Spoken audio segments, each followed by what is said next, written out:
فرعون کی ایک باندی تھی، مسلمان ہو گئی۔ عورت تو کمزور ہوتی ہے، پھر وہ باندی ہو تو اور کمزور ہوتی ہے، اور کلمہ چھپتا نہیں ہے۔ اس کا ایمان اس کے دل میں تھا، پر وہ نکل ہی پڑا۔ خوشبو کون چھپا سکے؟ خوشبو کیسے چھپ سکتی ہے؟ اس کے ایمان کا پتہ چل گیا۔ فرعون نے اسے پکڑوایا۔ اس کی 2 بیٹیاں تھیں، ایک دودھ پیتی تھی، ایک انگلی پکڑ کے چلتی تھی۔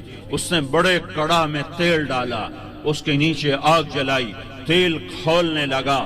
اس نے دربار سجایا اور اس کے اپنی باندی کو بلایا، اس کی 2 بیٹیوں کو بلایا۔ یہ مائیں سن رہی ہیں کہ ماں اولاد کے لیے کیا کچھ کر گزرتی ہے، کیا کچھ کر گزرتی ہے۔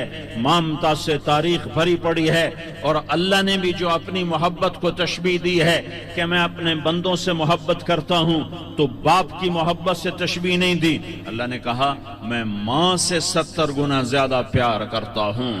اس نے کہا فرعون نے کہا اگر تو موسیٰ کے رب پہ ایمان لائی تو تیری دونوں بیٹیوں کو جلا دوں گا اس تیل کے اندر، اور تجھے بھی جلا دوں گا اس تیل کے اندر۔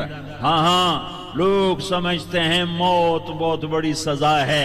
ارے جس نے اللہ کو پا لیا اس کے لیے موت تحفہ ہے۔ وہ دنیا کے دکھوں سے نجات پا گیا اور آخرت کی نعمتوں کا حقدار بن گیا۔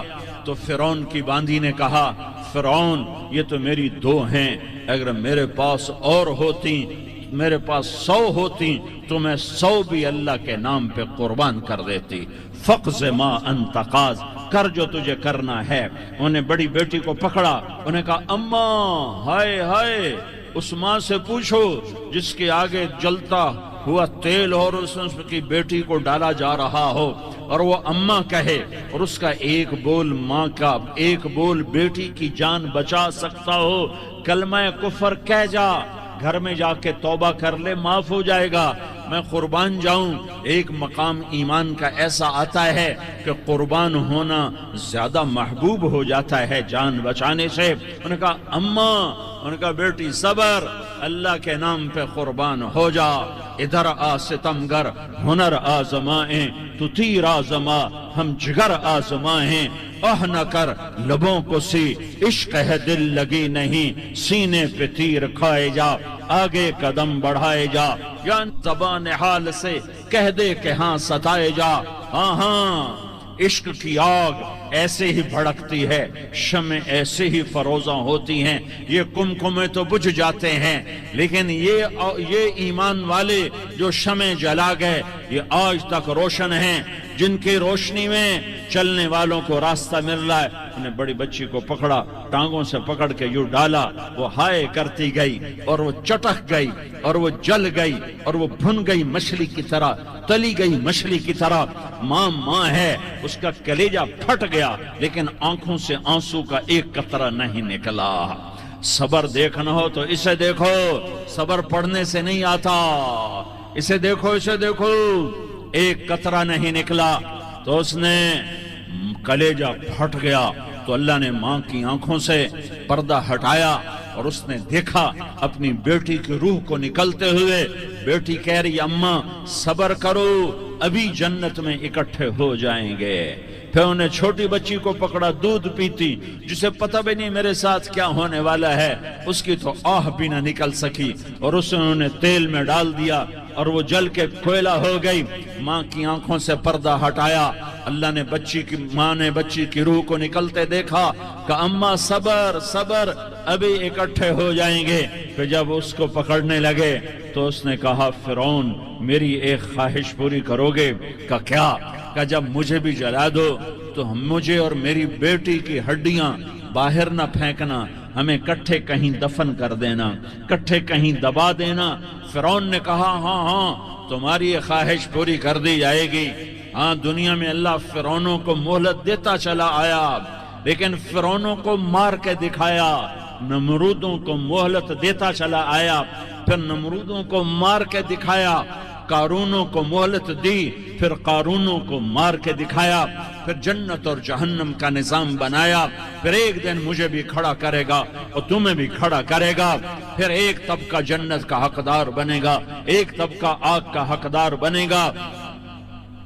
پھینک دیا، جل گئی، ہڈیاں نکل آئیں، انہیں ہڈیوں کو اٹھا کر زمین میں دبا دیا۔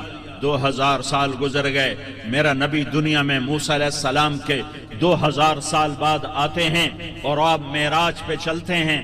جب آپ بیت المقدس سے معراج کو اٹھے تو آپ کو زمین سے جنت کی خوشبو آئی، تو آپ نے ارشاد فرمایا جبریل میں جنت کی خوشبو سونگ رہا ہوں، یہ کہاں سے آ رہی ہے؟ تو آپ نے جبریل نے عرض کی یا رسول اللہ، فرعون کی باندی اپنی بیٹیوں کے ساتھ، اپنی ہڈیوں کے ساتھ جس جگہ پر دفن ہے، جس دن اسے دفن کیا گیا تھا، اس دن سے آج تک یہ خوشبو آ رہی ہے اور یہ قیامت تک خوشبودار رہے گا۔ یہ زمین کا ٹکڑا کہ یہاں وہ دفن ہے جس نے اللہ کے ساتھ سودا کر لیا۔ اللہ سے سودا کر لو، اللہ سے سودا کر لو۔ یہ سودا حسین نے کیا اللہ کے ساتھ، ایک سودا یزید نے کیا، اس نے خون بہایا، اس نے ظلم کیا۔ ارے ظالم کبھی ہرا نہیں ہوتا اور مظلوم کبھی خشک نہیں ہوتا، ظالم پہ کبھی بہار نہیں آتی اور مظلوم پہ کبھی خزاں نہیں آتی۔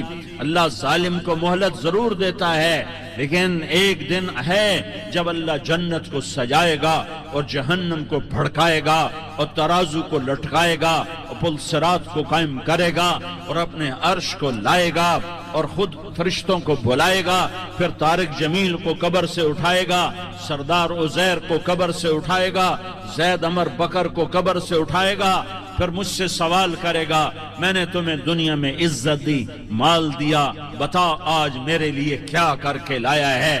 بولو آج کیا کر کے لائے ہو؟ یا اللہ کی قیامت سے ٹکر لے جاؤ، یا اللہ کی جہنم کو پانی سے بجھا دو، یا اللہ کی جنت کو آگ لگا دو، یا قبر میں جانے سے انکار کر دو، یا موت سے لڑنے کی طاقت دکھا دو، یا یہ طرز زندگی چھوڑو جس نے ہمیں ہلاک کر دیا، اللہ کے سامنے رسوا کر دیا۔ موت ہے، جنت ہے، جہنم ہے، آخرت ہے، اللہ ہے، رسالت ہے، محمد مصطفیٰ کی ہستی ہے جو تمہارے لیے پس گیا، لٹ گیا، دان توڑوائے، خون ہوا۔ جاؤ چلو میرے ساتھ، میں تمہیں طائف کے پہاڑوں میں لے جاؤں اور میں تمہیں وہاں کھڑ کے سوال کروں، کاش طائف کے پہاڑوں کی زبان ہوتی تو وہ سب سے پہلے تمہیں لان تان کرتا۔ ارے تمہیں شرم نہ آئی کہ تمہارا نبی تمہارے لیے خون ہو